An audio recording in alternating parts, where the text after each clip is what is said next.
राम राम बहन भाइयों माताओं, ज्ञान कहानी 99 में आप सबका स्वागत है। आज मैं आपको भागवत महापुराण का रहस्य सुनाऊंगी। हम सब मिलके सुनते हैं इसमें क्या है।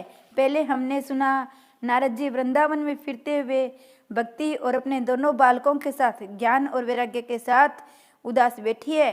ज्ञान और वैराग्य को मूर्छा आ गई है तो नारद जी चिंता में फंसे हुए हैं कि अब क्या करना है। भक्ति तो लोग करते हैं पर ज्ञान और वैराग्य के साथ नहीं करते हैं। तो ज्ञान और वैराग्य तो बूढ़े हो गए हैं और भक्ति अभी जवान है। तो वो माँ होकर बच्चों की चिंता में है कि उनकी मूर्छा कैसे जगाई जाए। और नारद जी भी चिंता में फंसे हुए हैं। तो हम सब मिलके सुनते हैं नारद जी उसकी चिंता कैसे मिटते हैं। नारद जी चिंता में फंसे हुए हैं, ज्ञान और वैराग्य की मूर्छा उतरती नहीं है। उसी समय आकाशवाणी हुई, तुम्हारा प्रयत्न उत्तम है। ज्ञान वैराग्य के साथ भक्ति का प्रचार करने के लिए आप कुछ सत्कर्म कीजिए। नारद जी ने पूछा, मैं क्या सत्कर्म करूं? तो आकाशवाणी ने बताया कि तुम्हें संत महात्मा सत्कर्म क्या है वह बताएंगे। नारद जी अनेक साधु संतों से पूछते हैं कि ज्ञान वैराग्य सहित भक्ति को पुष्टि मिले ऐसा कोई उपाय बताइए, परंतु निश्चित उपाय कोई भी नहीं बता सका। तो नारद जी बड़ी चिंता में पड़ गए। वे सोचने लगे, निश्चित उपाय बतलाने वाले संत मुझे कहाँ मिलेंगे और वे क्या साधन बताएंगे। ऐसा विचार करते करते नारद जी घूमते फिरते बद्रिका आश्रम में आए। वहाँ शनकादिक मुनियों के साथ उनका मिलन हुआ। नारद जी ने संत कुमारों को ये सारी कथा सुनाई। नारद जी कहते हैं, मैंने जिस देश में जन्म लिया है उसी देश में के लिए यदि उपयोगी न बन सकूं तो मेरा जीवन व्यर्थ है। आप बताइए मैं क्या सत्कर्म करूं? शनकादिक मुनि कहते हैं, देश के दुख से तुम दुखी हो, तुम्हारी भावना दिव्य है, भक्ति का प्रचार करने की तुम्हारी इच्छा है। आप भगवत ज्ञान मार्ग का प्रयाण कीजिए, तुम्हारी इच्छा पूर्ण होगी। तुम भागवत ज्ञान यज्ञ करो, भागवत का प्रचार करो, इसी से लोगों का कल्याण होगा। इसी कथा से ज्ञान और वैराग्य की जागृति होगी। सिर्फ भागवत की कथा ज्ञान भक्ति और वैराग्य को बढ़ाने वाली है।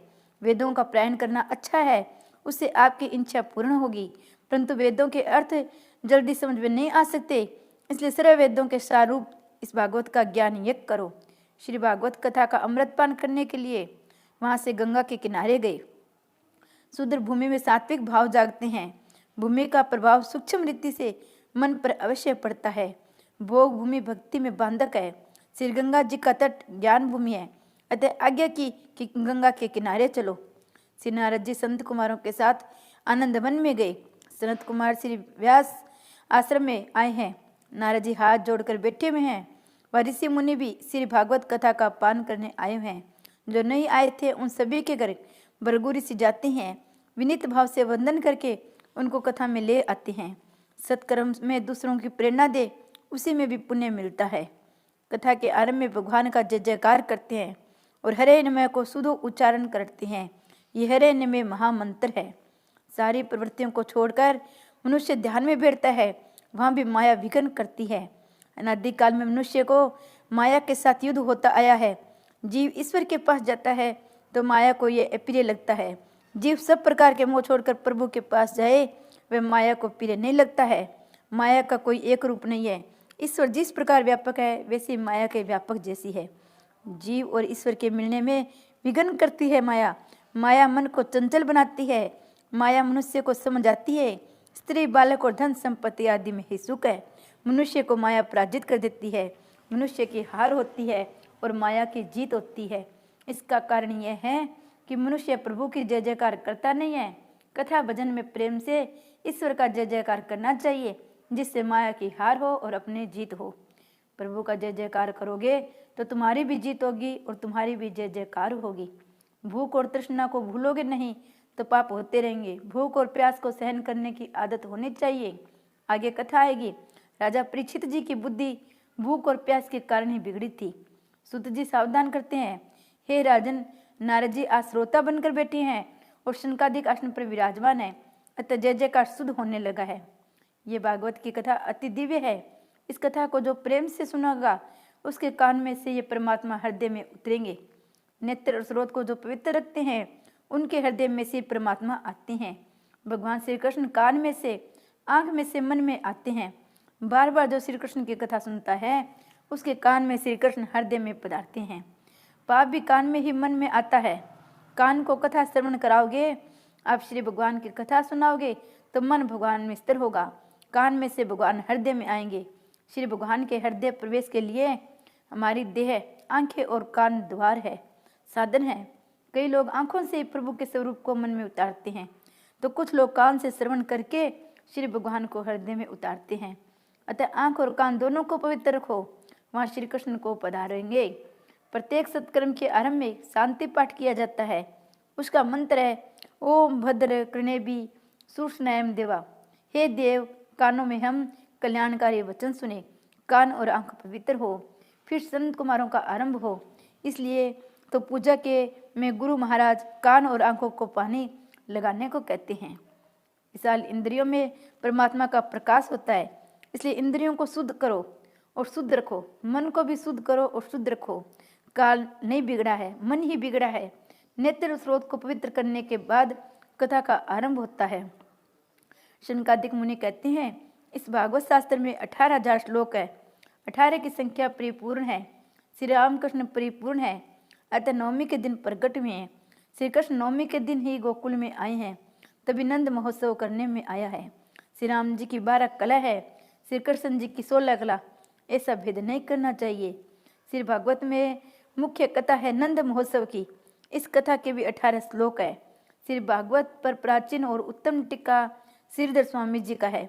उन्होंने किन्हीं सांप्रदायिक सिद्धांतों का सहारा न लेकर स्वतंत्र रीति से भागवत तत्व का विचार किया है। श्रीधर टीका पर बंशीधर महाराज का टीका है। उन्होंने कहा हमारे ऋषि मुनियों ने केवल निस्वार्थ भाव से इस ग्रंथ की रचना की है। श्रीमद् भागवत की महिमा का वर्णन कौन कर सकता है। भागवत तो श्री नारायण का ही रूप है। श्री भगवान जब गोलोक पधारे तब उन्होंने अपने तेज स्वरूप को इस ग्रंथ में रखा था, ऐसा एकादश स्कंध में लिखा हुआ है। अतः भागवत भगवान की शब्द में ही साक्षात मूर्ति है, श्री कृष्ण की बाढ़ में मूर्ति है। उद्धव जी ने जब पूछा कि आपके स्वर्ग धाम गमन के बाद इस पृथ्वी पर अधर्म बढ़ेगा तो धर्म किसकी शरण में जाएगा। श्री भगवान ने तब कहा था मेरी भागवत को जो आश्रय लेगा उसके घर में कली नहीं जा सकेगा। श्री भागवत भगवान को नाम स्वरूप है। नाम स्वरूप से ही अन्य रूप सिद्ध होते हैं। मन को मेल को दूर करने के लिए ये भगवत शास्त्र है। मन को शुद्ध करने का साधन भागवत कथा है। ये कथा सुनने के बाद भी यदि पाप करना चालू रखोगे तो यमदूतों की ओर से 2 चांटे और खाने पड़ेंगे। ईश्वर के साथ प्रेम करने का साधन ये भगवत शास्त्र है। मनुष्य पत्नी, धन संपत्ति, भोजन आदि के साथ तो प्रेम करता है, परंतु प्रभु के साथ प्रेम नहीं करता है, इसलिए वह दुखी है। श्री रामानुजाचार्य के जीवन में एक प्रसंग हुआ था। रंगदास नाम का एक सेठ था जो एक वेश्या के अति से आसक्त था। एक दिन रंगदास और वह वेश्या प्रभु श्री रंगनाथ जी के मंदिर के पास से निकले। श्रीमंत सेठ रंगदास वेश्या के सिर पर छाता पकड़े हुए जा रहे थे। ठीक उसी समय रामानुजाचार्य जी मंदिर से बाहर निकले। उन्होंने ये दृश्य देखा। यह भी ईश्वर के ही जीव है और वे भी ईश्वर से मिलने जाए तो उनका भी उद्धार हो जाए। ऐसा सोच के वे उनसे मिलने गए। रास्ते पर जाकर वे रंगदास से मिले और बोले कि आप इस वेश्या के से जो प्रेम करती हैं उसे देखकर मुझे बहुत आनंद हुआ। अस्थि और विष्ठा से भरी स्त्री से तुम प्रेम करते हो। स्त्री की तुलना में मेरे प्रभु श्री रंगनाथ जी अति सुंदर हैं। स्त्री से जैसा प्रेम करते हो ऐसा प्रेम प्रभु से करो। प्रेम करने योग्य तो एक परमात्मा है। ऐसा कहकर उन्होंने रंगदास जी के एक चांटा मारा। रंगदास को वह समाधि लग गई। श्री रंगनाथ जी का दर्शन हुआ। उसी दिन बाद रंगदास ने किसी भी दिन स्त्री से प्रेम नहीं किया। मनुष्य अपना प्रेम पात्र हर क्षण बदलता है, परंतु कहीं भी से संतोष और शांति नहीं मिलती है। बाल्यावस्था में माता से प्रेम करता है, कुछ बड़े होने पर मित्रों से प्रेम करता है, वह हुआ तो पत्नी से प्रेम करता है। कुछ समय जाने के बाद अपनी उस प्यारी पत्नी का तिरस्कार करने लगता है और उसे कहता है तेरे साथ वह करने में मैंने बड़ी भारी भूल की है। उसके बाद वह पुत्रों से प्रेम करता है, उसके बाद वह धन से प्रेम करता है। अतः ईश्वर को ही प्रेम का पात्र बनाओ, जिससे प्रेम का पात्र बदलने का प्रसंग ही न आएगा। सिर्फ भगवत शास्त्र बार बार सुनोगे तो परमात्मा से प्रेम बढ़ेगा। आजकल लोग भक्ति तो बहुत करते हैं, परंतु भगवान को साधन और सांसारिक सुखों को साध्य मानकर ही करते हैं। अतः भक्ति सार्थक नहीं होती है, लोग दुखी होते हैं। सिर्फ भगवान को ही साध्य मानो, संसार के सुखों को नहीं। कथा में हास्य रस गौण है। कथा किसी को हंसाने के लिए नहीं है, कथा तो ईश्वर को प्रसन्न करने के लिए है। श्रोताओं के हृदय में जो शोक जागृत करे वह शुद्ध कथा शुद्ध हृदय से सुनने के लिए है। मेरा आज तक का जीवन निरर्थक ही निकल गया। आदि भाव हृदय में जागे तो ऐसी कथा का श्रवण सार्थक हुआ।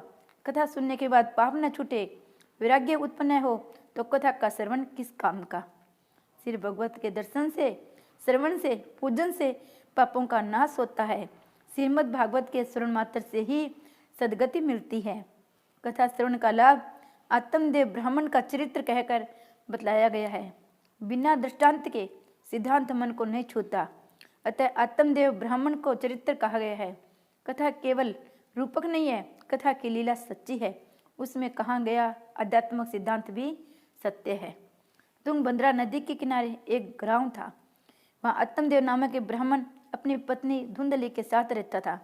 आत्मदेव पवित्र था, परंतु धुंधली स्वभाव की क्रूर, झगड़ने वाली और दूसरों की नुक्ताचीनी करने वाली थी। आत्मदेव निसंतान थे। संतान के भाव से आत्मदेव दुखी थे। संतान के लिए आत्मदेव ने बहुत प्रयत्न किए, परंतु कोई सफलता नहीं मिली। अतः उसने आत्महत्या करने का निश्चय किया। आत्मदेव ने वन की ओर प्रयास किया। घूमते घूमते रास्ते में नदी का किनारा आया। वहाँ उसे एक महात्मा मिले। आत्मदेव उस महात्मा के पास गए और रोने लगे। महात्मा ने उसे उनके दुख का कारण पूछा।